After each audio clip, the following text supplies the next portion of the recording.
تو جان حضور علیہ السلام نے الٹی کرو، انہوں نے الٹی کی تو ان کے حلق سے گوشت کے لوتھڑے اور خون بھی آیا۔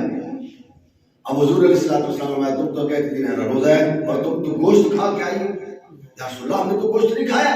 حضور علیہ السلام نے تم تنہا اگر ایک جگہ اکیلے میں بیٹھ کے تو اپنی بہن مسلمان بہنوں کی غیبت نہیں کر رہی تھی، ان کی چغلی نہیں کھا رہی تھی تم؟ جو چغلی اپنے مسلمان بھائی کی کرتا ہے، غیبت کرتا ہے، وہ مردار گوشت کھاتا ہے، اور تم سب کچھ کھانے کے باوجود بھی کہہ رہے ہو میرا ہمارا روزہ ہے۔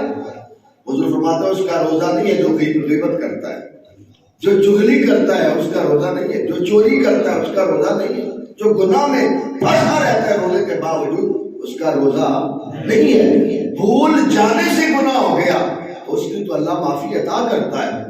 حضور علیہ السلام فرماتے جو شخص چلتے چلتے کسی غیر محرم عورت پر نظر پڑ گئی، اچانک پہلی نظر اللہ معاف فرما دیتا ہے، اور اگر دوسری نظر جان کے شہوت کے انداز میں اٹھا کے دیکھا تو اللہ کریم اس بندے کو گناہ گاروں میں شامل فرما دیتا ہے۔ حضور سرور کائنات صلی اللہ علیہ وسلم کے غلاموں، رمضان مبارک کا ماہ مقدس ہر برائی سے رکنے کی جو ہے وہ تلقین کرتا ہے۔ ماہ مبارک میں ہمیں احتیاط کی ضرورت ہے اور بے حد احتیاط کی ضرورت ہے۔ حضور سرور کائنات صلی اللہ علیہ وسلم کے غلاموں، ماہ مبارک محبتیں بانٹنے کا مہینہ ہے، ماہ مبارک غریبوں کے سر پہ ہاتھ رکھنے کا مہینہ ہے، ماہ مبارک یتیموں کے سر پہ ہاتھ رکھنے کا مہینہ ہے، ماہ مبارک ایک دوسروں کی دعوتیں کرنے کا مہینہ ہے، محبتیں بانٹنے کا مہینہ ہے، ماہ رمضان مبارک عبادت کرنے کا مہینہ ہے، ماہ مبارک دین سیکھنے کا مہینہ ہے۔ اور حضور سرور کائنات صلی اللہ علیہ وسلم نے ہر سبق امت کو دیا ہے، ہر موقع پہ امت کو میرے نبی علیہ السلام نے سمجھایا ہے۔ اور حضور علیہ السلام کو پتہ ہے رمضان میں بڑھ چڑھ کے ایک دوسرے کو کھانا کھلاؤ۔ آپ دیکھتے ہیں نماز افطاری کے وقت رمضان میں اللہ کتنوں کو یہ توفیق دیتا ہے، ہر ایک کی کوشش ہوتی ہے کہ میں کھجور ہی 150 کی لے لوں اور میں اس میں بھیجوں، جو روزہ کھولے گا میرا رب مجھے بھی ثواب عطا کرے۔ حضور علیہ السلام کے حدیث سے پاک ہے، حضور علیہ السلام نے فرمایا اگر کوئی شخص پیٹ بھر کے کھانا کھلائے افطاری کے وقت اور ایک دوسری طرف ایک شخص کھجور کا آدھا ٹکڑا پیش کرے اور وہ روزہ افطار کروائے، میرا رب کھانا پیٹ بھر کے کھلانے والے کے برابر ہی اس میرے امتی کو ثواب دے گا جو کھجور سے روزہ کھلوائے۔ اگر وہ کھجور کے قابل ہو، وہ کھانے کے قابل ہو، جو جس قابل ہے اس انداز سے، اس محبت سے روزہ افطار اپنے مسلمان بھائی کا کروائے گا، میرا رب اس کو بھی وہی ثواب اور وہی درجہ عطا فرمائے۔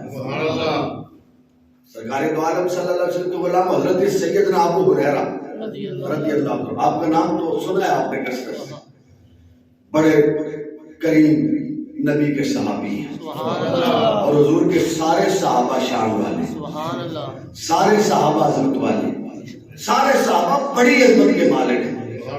حضرت ابو ہریرہ رضی اللہ عنہ کہتے ہیں مجھے بھوک لگی تھی، صبح سے میں نے کھانا نہیں کھایا تھا، تو میں نے کہا چلو حضرت عمر کے پاس چلتے ہیں، کیونکہ حضرت عمر کی عادت یہ تھی جب بھی مسئلہ پوچھنے بھی آتا تو آپ دسترخوان لگا دیتے اور جو کچھ ہوتا وہ پیش کرتے، مہمان نوازی کرتے۔ حضور بھی مہمان نواز ہیں، کائنات میں سب سے بڑے مہمان نواز تو آپ ہیں، اور پھر آپ کے صحابہ اہل بیت اطہار بھی مہمان نواز ہیں، اور آج اس دور میں بھی کہ ایسے حضور کے غلام ہیں جو مہمان نوازی کرتے رہتے ہیں، کبھی علماء کو بلاتے ہیں، کبھی عوامی لوگوں کو بلاتے ہیں، بلا کے مہمان نوازی اللہ کی رضا کے لیے کرتے ہیں۔ اور حضور علیہ السلام فرماتے ہیں جو اپنے دسترخوان کو وسعت دیتا ہے میرا رب اس کے دسترخوان کو وسیع کر دیتا ہے، اس کے دسترخوان میں کمی نہیں آتی۔ حضرت ابو ہریرہ کہتے ہیں میں نے صبح کھانا نہیں کھایا تھا، میں نے کہا چلو حضرت عمر کے پاس چلتے ہیں، مسئلہ پوچھتے ہیں، کھانا بھی کھا لیں گے مسئلہ بھی پوچھ لیں گے۔ حضرت عمر کی بارگاہ میں حاضر ہوئے، حضرت ابو ہریرہ کہتے ہیں میں گیا تو آج انہوں نے دسترخوان نہیں لگایا، مسئلہ بتا دیا، تو آپ نے کہا، آپ فرماتے ہیں میں نے کہا حضور میں نے کھانا نہیں کھایا، تو حضرت عمر کہتے ہیں اے ابو ہریرہ میں نے بھی کل سے کھانا نہیں کھایا۔ سبحان اللہ، اندازہ کریں نا ذرا غور تو کریں ذرا، اللہ اکبر۔ حضرت عمر رضی اللہ عنہ کہتے ہیں چلو ابو بکر صدیق کے پاس چلتے ہیں۔ ان سے دین کی باتیں سنتے ہیں.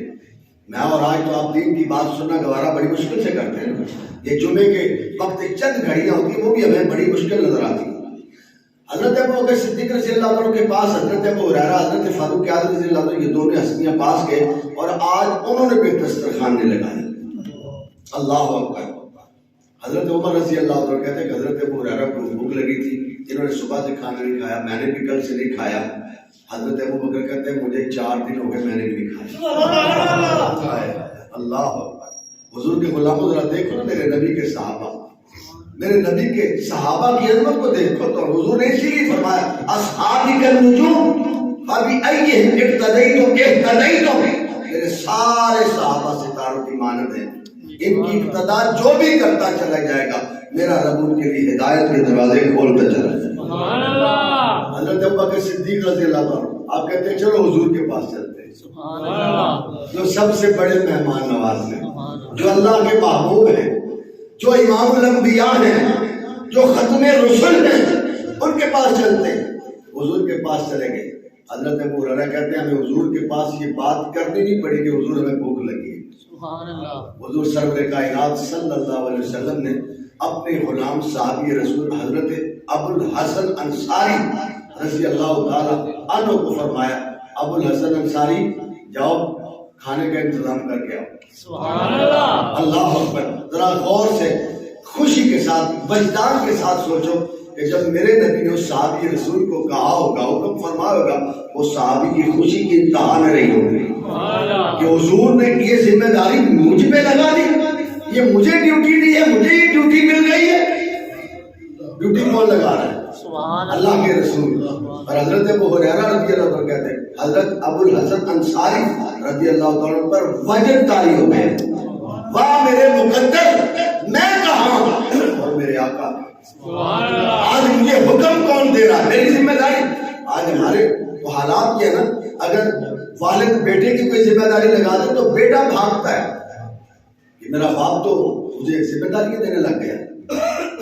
مسجد کے اندر نمازی کو کوئی امام صاحب ڈیوٹی لگائے تو کہتا ہے یار اتنے پٹیکا پہ نہیں, مسجد ہی چھاڑ دے, اتنے پٹیکا پہ لگتی ہے, چھوڑ دو, یہاں تو یہ بھی خرچہ یہ بھی خرچہ. لیکن وہ خوش نصیب لوگ تھے, وہ خوش ہوتے تھے. شکر ہے دین کی کوئی نوکری ہمارے ذہن میں آئی, اور نوکری کون لگا رہا ہے؟ حضور نبیوں کے امام صلی اللہ علیہ وسلم. حضور نے یہ بات کہی. حضرت ابو الحسن انصاری رضی اللہ عنہ گھر گئے, بکری کا بچہ ذبح کیا. کیونکہ حضور بکری کا گوشت خوش ہو کے بکری کا گوشت کھاتے تھے. اللہ اکبر. حضور کی اداؤں کو قربان دے, حضور کی اداؤں پر آپ کے ساتھی رسول نے بکری کا بچہ ذبح کیا, کھانا بنایا, اور گھر والوں کی بھی خوشی کی انتہا نہ رہی. گھر والے بھی کہتے ہیں آج ہمارے کتنے مقدر ہیں, ہمارے مہمان اللہ کے رسول بن رہے ہیں. کھانا تیار ہو گیا, کھانا تیار ہوا. حضور علیہ السلام اپنے ان صحابہ کے ساتھ حضرت ابو الحسن انصاری رضی اللہ تعالیٰ جب کھانا تیار ہوا, آپ کھانا حضور کی بارگاہ میں لے کے آئے, اور آج ابو الحسن انصاری رضی اللہ عنہ آپ کے گھر والے خوش ہو رہے ہیں اور کہہ رہے ہیں واہ میرے مالک تیرا کتنا کرم ہے, آج ہمارے گھر وہ مہمان بنا ہے جو شب اسرا کی رات دلہا بن کے میرا بے پردہ دیدار کرنے